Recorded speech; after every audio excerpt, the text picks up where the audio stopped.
I was knee-deep in a logic tree that maybe 3 people on the planet fully understood when the calendar ping landed. Subject: HR meeting. Mandatory attendance. Immediate.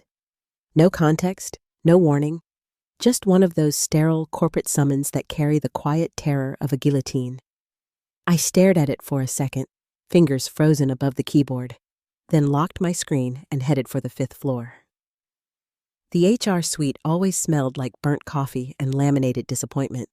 When I walked in, Chase Ellison, our recently crowned CEO, all tailored arrogance and TED Talk charisma, was already seated at the glossy walnut table like he was auditioning for the cover of Leadership Monthly.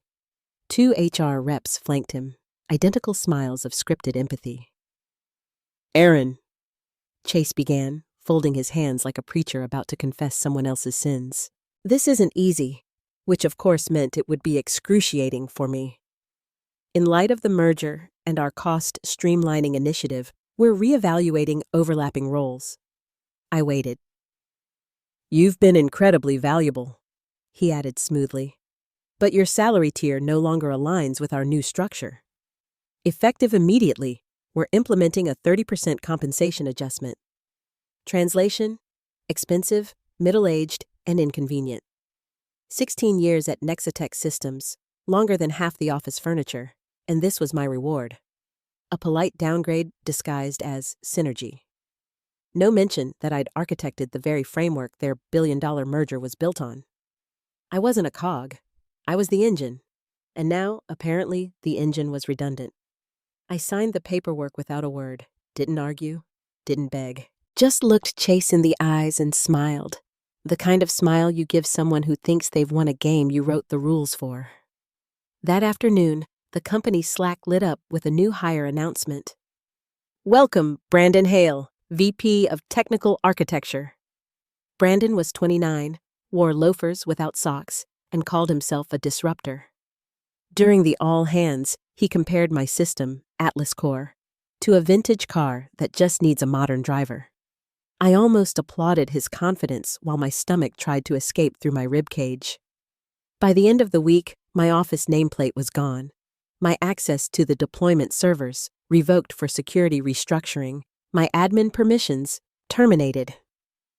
A cheerful IT email thanked me for past contributions and asked that I assist Brandon with knowledge transfer. Apparently, I was now legacy knowledge, a polite corporate term for ghost. I didn't shout. I didn't plot revenge. Not yet.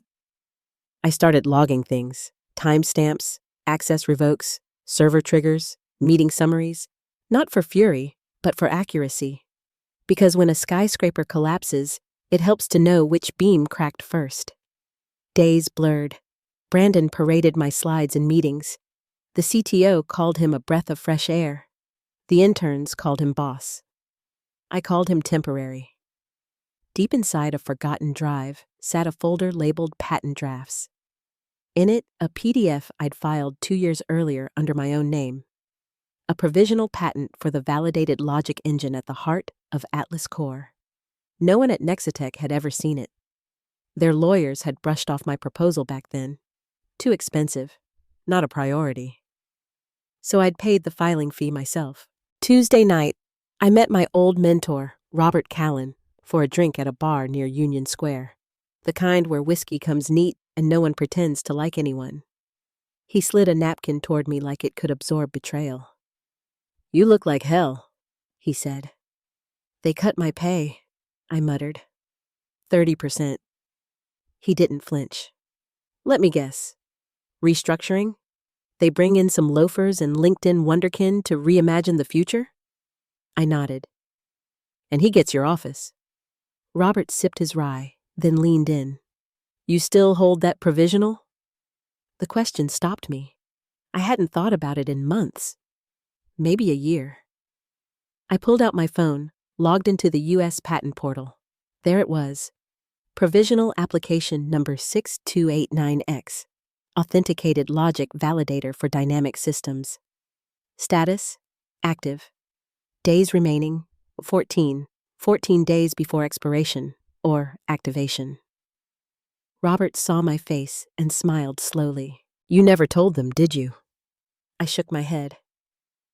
Then, Aaron, they're about to sell something that doesn't belong to them. I went home that night, the city humming under cold rain, and opened every press release Nexitech had published in the last 6 months. Atlas Core was their crown jewel. The headlines were pure corporate delusion. Nexitech's proprietary AI set to redefine global logistics, and Atlas Core, the engine of a $300 million acquisition. I stared at the words until they stopped meaning anything. Proprietary, in-house, irreplaceable, lies printed in high gloss. I opened the provisional patent again and read through it line by line. I had written those sentences 2 years ago in a caffeine haze. The structure, the validator logic, the licensing clause buried deep inside. Clause 9F. It was academic boilerplate from my grad research days, a safety mechanism few corporate lawyers ever bother to understand. It said that if the sole inventor was demoted or terminated without cause, all licensing rights would revert to the inventor within 72 hours. No appeal, no exceptions. I'd included it out of habit, a just-in-case relic from a more paranoid time. Now it looked less like paranoia and more like prophecy. 14 days. That's what the portal showed before the provisional expired, unless I converted it into a full utility patent. 14 days before I either lost it forever or turned it into a loaded weapon. The humiliation from that meeting had calcified into something colder, cleaner. Not anger, just precision. Revenge isn't fire, it's math. By Thursday, my badge beeped red at the data center door. I tried again, even though I knew better. Beep. Red. I stood there with a cup of lukewarm coffee, staring at the sensor like it might apologize. It didn't. It blinked blankly, like the people who had made the decision. 5 minutes later, an email arrived. Subject: Role realignment. Atlas Core Phase 3. Aaron, in light of new leadership structures, your participation in QA validation will be concluded. Please coordinate with Brandon Hale for documentation handoff. Translation: You're out. Kid Genius is in. I walked back to my new desk, a shared workstation beside the copy room. They'd replaced my nameplate with a strip of masking tape that read Brandon H. in faint marker. He strutted in every morning like he'd invented logic itself, hoodie blaring, had innovator, protein shake in hand, bragging about modernizing legacy code. When he passed my desk, he smirked. Appreciate your groundwork, legacy knowledge, he said, like I was a dusty manual under a desk somewhere. I smiled, the kind of smile that belongs in an obituary photo. Later that night, I opened a clean spreadsheet and started a new log, a personal one. March 7th, 9:52 a.m., QA board removal. 10:41 a.m., server access denied. 2:11 p.m., DevOps channel restricted. 4:47 p.m., email rerouted to general staff. Every timestamp was a scalpel. I wasn't bitter anymore. Bitterness implies you still want to eat the meal that poisoned you. I was documenting the autopsy. Friday, the company's mood shifted to celebration. Rumors swirled of a $300 million acquisition. Brandon's face was suddenly everywhere. In newsletters, investor decks, even a LinkedIn post calling him the visionary behind Atlas Core. My stomach turned, but my pulse stayed calm. Because I knew something they didn't. That validator engine they were bragging about? It wasn't theirs. It was mine, down to the last recursive loop. And somewhere in that provisional patent sat a line of text that could erase everything they thought they owned. That weekend, I met with Lindsay Cho, my former patent attorney, at a small cafe tucked between 2 art galleries in Soma. She looked the same. Sharp bob haircut, horn-rimmed glasses, always 10 steps ahead of every corporate bluff. She slid a folder across the table. I still keep a copy of every filing, she said. Clause 9F is ironclad. You paid for the provisional out of pocket, never transferred ownership, never signed an assignment. They demoted you without cause. That clause is active. I read the line again, slow, deliberate, tasting every word. Any termination or reassignment without cause shall trigger immediate revocation of all downstream licenses. Lindsay stirred her espresso. Once you convert the provisional, the clause matures. If they use the code after that, it's IP theft, statutory damages, injunctive relief, everything. I looked up. You're certain? She nodded. It's your brain, Aaron. They just rented it. I leaned back, watching the rain smear down the window. Then the lease is over. The countdown had begun. The following Monday, the office was humming like a slot machine that didn't know it was already broken.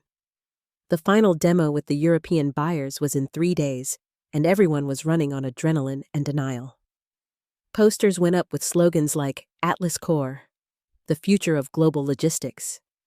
There was even a whiteboard in the break room where people scribbled what the product meant to them. I walked past it with my coffee and didn't write a thing. They'd already erased me from the story. My name wasn't in the press decks, not in the architecture notes, not even in the version control comments.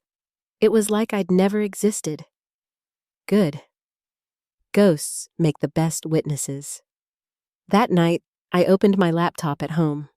The house was quiet except for the hum of the refrigerator and the distant sound of rain against the windows.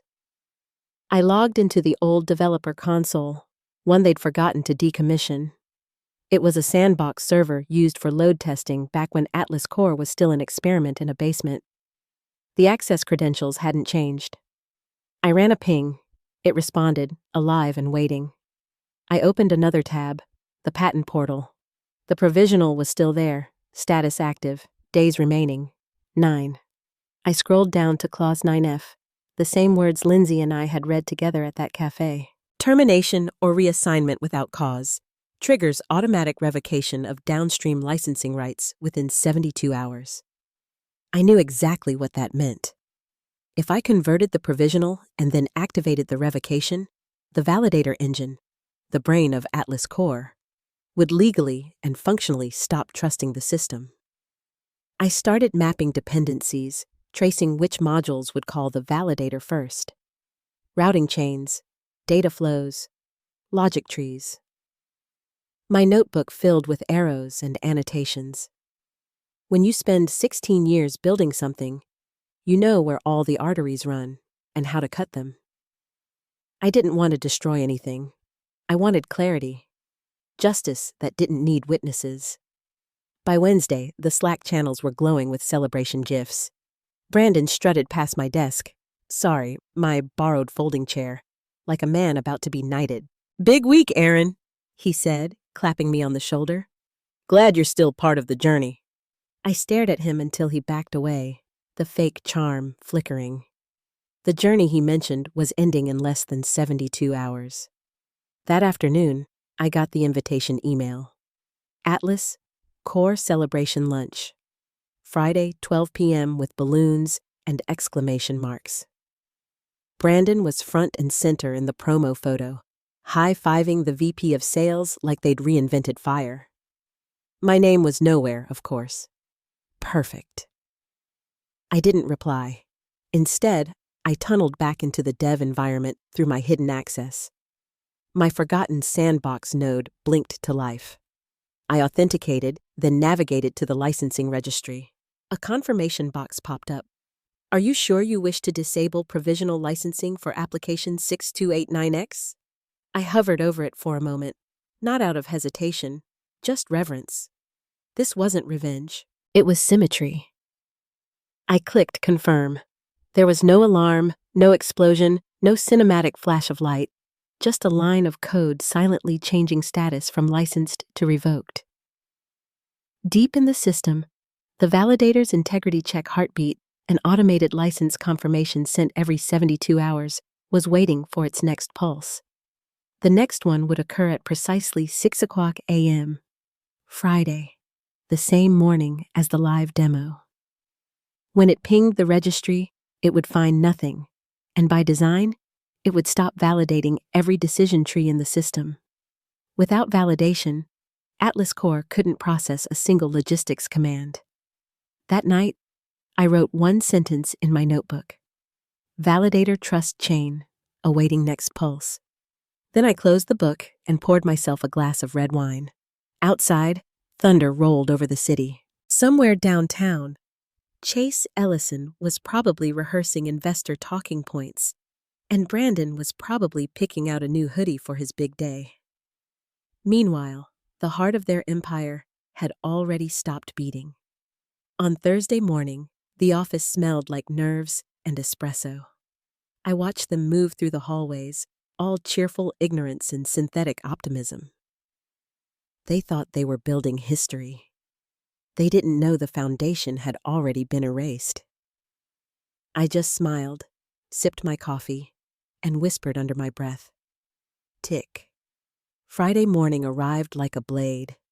The sun was still dragging itself over the skyline when I parked 2 blocks from Nexitech's headquarters. Inside, you could feel the tension vibrating through the walls, the kind that hums just before something snaps. The demo was scheduled for 9 sharp. The European buyers were flying in from Munich, the legal teams were on site, and Brandon was rehearsing his visionary remarks in front of a mirror in the men's room. You could practically smell the hubris through the glass. I didn't go to the boardroom. I wasn't invited. My access badge no longer opened that floor. Instead, I sat at my workstation near the IT closet, sipping cold coffee and watching the internal status feed on my secondary monitor. Every few seconds, a new deployment message scrolled by. Final build uploaded, all green, Brand Core FTW. The Slack channel exploded with confetti emojis and backslaps. Someone had even ordered cupcakes. At exactly 6 a.m., the validator heartbeat executed its next license verification ping. It reached out to the provisional licensing registry like it always had for 2 years. This time, the registry answered with silence. To the human eye, nothing happened. But inside the system, a switch flipped. A trust chain severed. The validator, unable to confirm license integrity, defaulted to its fail-safe state. Refuse all logic execution until trust was re-established. A polite little digital protest written by me 3 years ago. By 8:55 a.m., the boardroom was full. Chase stood at the head of the table in a tailored gray suit, hair perfect, smile brighter than the projector. "This is it," he said, tapping the table. 300 million in the making. Let's make history." Brandon, basking in attention, connected his laptop to the main display. "Atlas Core, version 4.9. The future of intelligent logistics," he announced. The interface loaded beautifully, for 5 seconds, then froze. The loading spinner twirled in place, elegant and useless. Brandon clicked again. Nothing. He forced a laugh. "Probably a sync delay, just caching tokens." The silence that followed was heavy enough to crush a chair. The CTO frowned, tapped his tablet, and whispered something to a junior engineer. The engineer's face drained of color. "We've lost validator trust," he said softly. Chase turned. "What does that mean?" The kid swallowed. "It means the system doesn't believe it has permission to run. The validator failed the integrity check." Brandon tried to reboot the module, hands shaking, his voice wobbling through technical nonsense. "We can just restart the chain, right? It's probably a key mismatch." The CTO shook his head. "The validator's locked. It's not a bug." "Legal." Those words landed like a gunshot. One of the European buyers leaned forward on the video call. "Legal?" he asked. "You mean your product is not authorized to operate?" The room went dead silent. Brandon blinked at him, sweating through his shirt. "It's a temporary issue," he stammered. "Our licensing sync failed, but we'll have it fixed in minutes." Chase forced a laugh that sounded like a scream in disguise. "Ladies and gentlemen, technology sometimes surprises us. Please give our team a moment to resolve." The lead buyer cut him off. "You assured us the intellectual property was proprietary. Are you saying it's not?" Down the hall, I refreshed my feed and saw the error cascade begin. Each log entry bloomed like a slow-motion explosion. License trust chain invalid. Execution denied, one after another. I leaned back in my chair, folded my arms, and watched the empire glitch itself into silence. At 9:20, my phone buzzed. A message from the internal alert system. All systems unresponsive. Escalation level 1. 10 minutes later, another. Critical outage.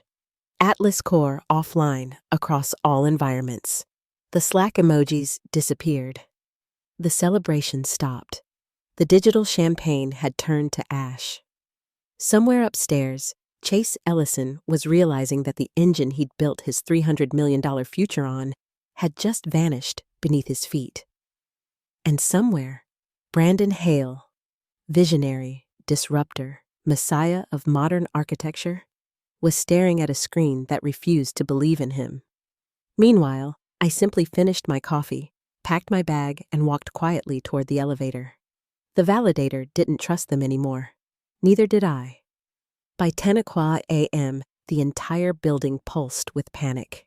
You could hear it in the way keyboards clattered too hard, in the thud of expensive shoes sprinting down hallways that suddenly felt too long. It had already declared total system freeze. The DevOps manager was white-knuckling his phone, calling cloud support like they could resurrect a corpse. But the validator was doing exactly what it was designed to do. Nothing without trust. A quiet, stubborn obedience written by the only person who had ever understood it. Me. Upstairs, the boardroom had descended into chaos. One of the project leads whispered to another. Who wrote the validator again? The actual engine? The CTO, pacing near the window, muttered, Some legacy team years ago. Aaron something. Legacy team. My 16 years of work boiled down to a shrug and a name half remembered. The buyers sat on their end of the conference call, watching, listening, not angry. Worse, curious. That's the kind of silence that kills a deal. At 10:17, the first email hit my inbox. Subject, urgent. Please call. Aaron, there's been a misunderstanding. We need to talk immediately. Chase. I stared at it, took a slow sip of coffee, and archived it. 2 minutes later came another. Subject, from Brandon. Please, I know we got off on the wrong foot. Just tell me how to restart the validator. I'll make it worth your time. Worth my time. I laughed so softly, even I didn't hear it. Downstairs, legal was losing its collective mind. The general counsel's assistant had printed the validator error message and was waving it around like a death certificate. The words didn't look threatening. License trust chain invalid. Root required. But for corporate lawyers, it might as well have said, Your empire just evaporated. They dug through patent indexes, license records, and source code filings trying to find a missing key, a missing signature, a missing anything. Then, buried in the digital archives, someone found it. A 6-line entry listed under external intellectual property. Not company owned. The provisional patent. Application 6289X. Owner, Aaron Carter. Filed independently. At 10:41 a.m., a junior analyst read the clause aloud in a voice trembling so hard the paper rattled. In the event of termination, demotion, or reassignment of the inventor without cause, all licenses granted for use of the protected logic are void within 72 hours.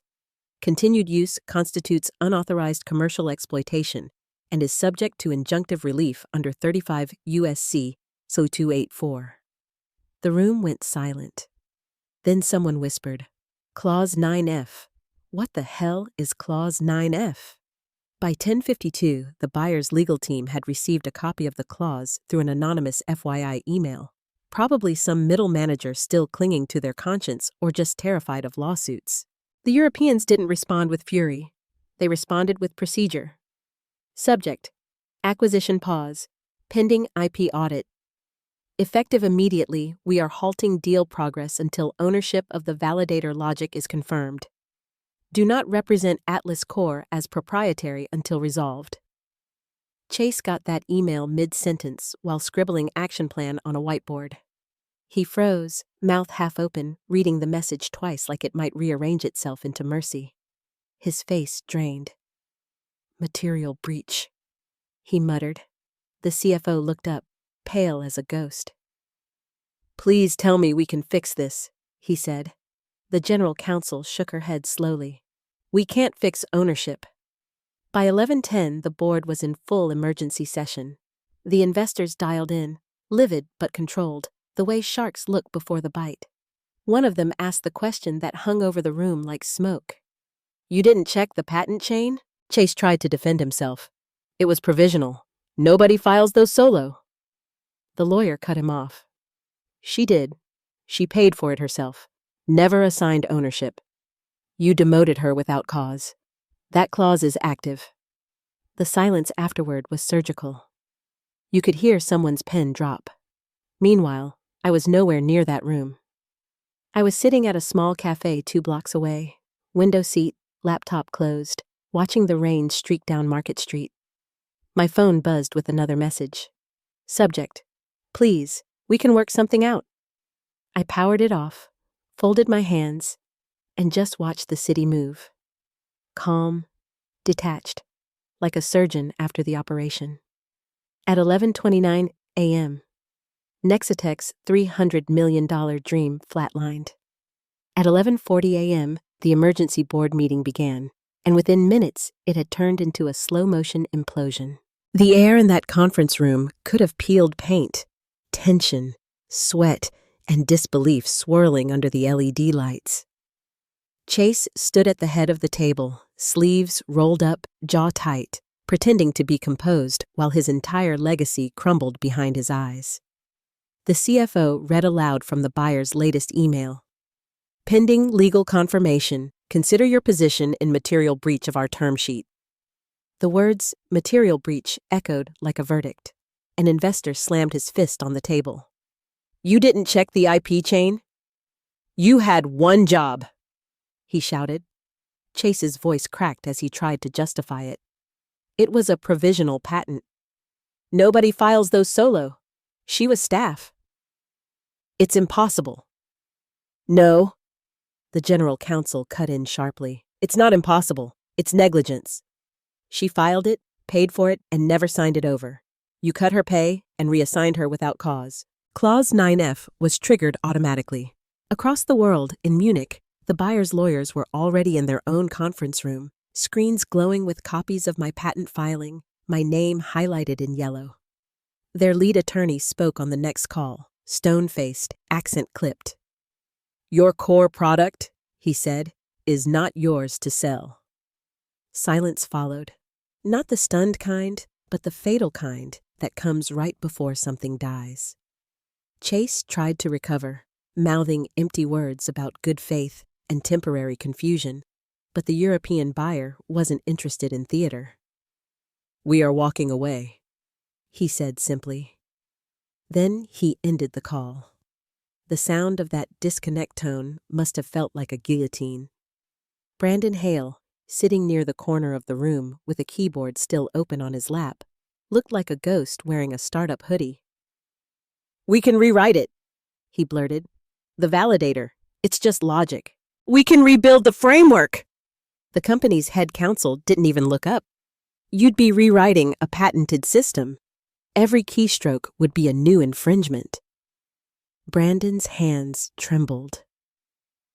"It's just code," he whispered. "Not anymore," the lawyer replied. "It's evidence." By noon, the acquisition was officially dead. The buyer's PR team posted a carefully worded statement within the hour. Due diligence review revealed unresolved intellectual property discrepancies regarding Atlas Core's validator system. Acquisition discussions have been suspended. The financial blogs caught it before lunch. By 12:45, Atlas collapse was trending on X. Reddit had a meme within minutes. My provisional patent side by side with Brandon's headshot under the caption, "Not a bug," a clause.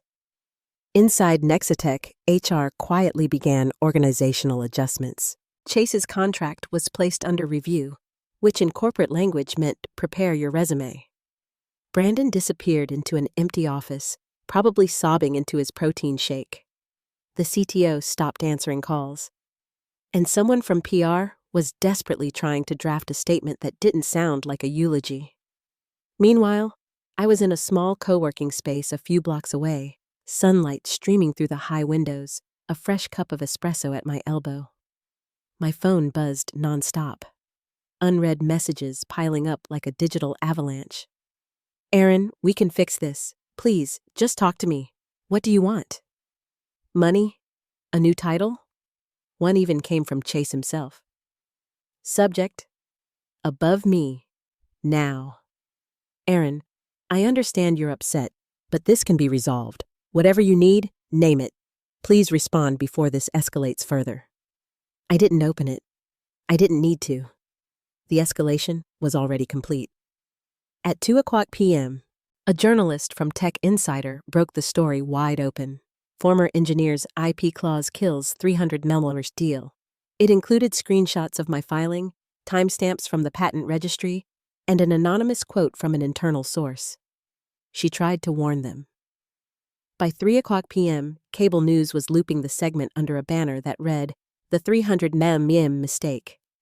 Commentators called it the most expensive demotion in Silicon Valley history. And me? I sat back, laptop open, and read every word like a eulogy written for someone else's funeral. My inbox filled with offers, consulting inquiries, interview requests, even one from a venture fund titled simply, "Open to Collaboration?" For the first time in months, I smiled without bitterness. Not because I'd won, but because I no longer needed to. The system had spoken for me. By the time the West Coast sun began to fade, Nexitech's offices looked like the aftermath of an earthquake. Desks half cleared, security badges tossed onto tables, the smell of stale coffee and panic still hanging in the air. Chase's executive assistant was shredding old press kits marked Atlas Core, the future of logistics. The PR team had gone silent. Investors were already calling in their auditors. Somewhere in the chaos, Brandon Hale sat in the darkened boardroom, face buried in his hands, still mumbling about just rewriting the validator. The irony was perfect. He could try forever, but every new line of code would only dig the hole deeper. The patent was mine. The logic was mine. The silence was mine. At 6:12 p.m., the internal Slack channels flickered back to life, not with work chatter, but with fragments of disbelief. Is it true? She owned it the whole time? Clause 9F? And my favorite? I guess legacy knowledge had receipts. I didn't see it in real time, but someone sent me screenshots later that night. It didn't make me laugh. It just felt finished. Half a world away, I was already gone. 30,000 feet above the Atlantic, middle seat, cheap airline ticket, phone powered off, no Wi-Fi. The sky outside my window was turning gold at the edges. I wasn't smiling. I wasn't gloating, just breathing. For the first time in years, the hum in my chest wasn't stress. It was peace. I'd left San Francisco that morning with a carry-on, my passport, and a printed copy of the provisional filing tucked between the pages of a paperback novel. When the plane landed in Lisbon the next morning, I took a taxi to a small apartment I'd rented for the month. Tile floors, sea breeze through the windows, espresso machine that hissed like an old friend. I unpacked slowly, methodically, the way you do after shedding an old skin. My laptop was still buzzing with unread emails, but I didn't open it until noon. 10 new messages from Nexitech, 4 from investors, 2 from the European buyers firm, and 1 from an address I didn't recognize. NDA at archwayconsulting.com. The subject line read simply, "Open to consulting? NDA attached. No pleading, no apology, no manipulation. Just an opportunity." I let it sit there for a while, untouched, while the city outside hummed with life. At 1:00 p.m., I walked to a cafe overlooking the Tagus River. The water shimmered under the sun like a secret I didn't have to tell anyone. I ordered a coffee, opened my laptop, and read the headlines. Former engineer's patent clause collapses 300 Mellor's deal. Corporate oversight or quiet genius? The woman who broke Silicon Valley's smartest system. None of them got it quite right. It wasn't about breaking anything. It was about balance. About the quiet power of being the only person in the room who truly understands the foundation everyone else is standing on. I finished the article, closed the laptop, and watched the gulls drift over the river. My phone buzzed once more. Another message from Chase. Subject: Please. Aaron, this doesn't have to end like this.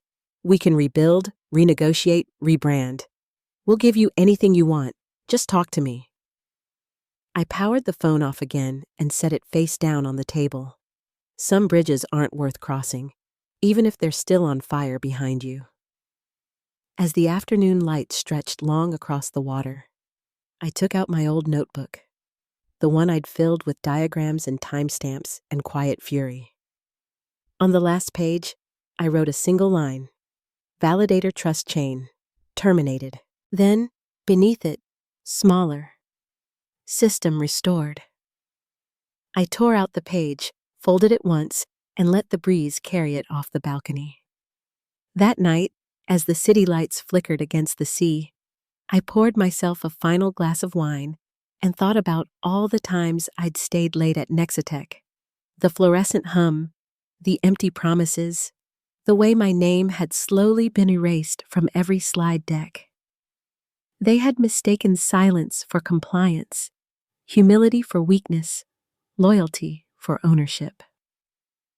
Now the system was quiet again.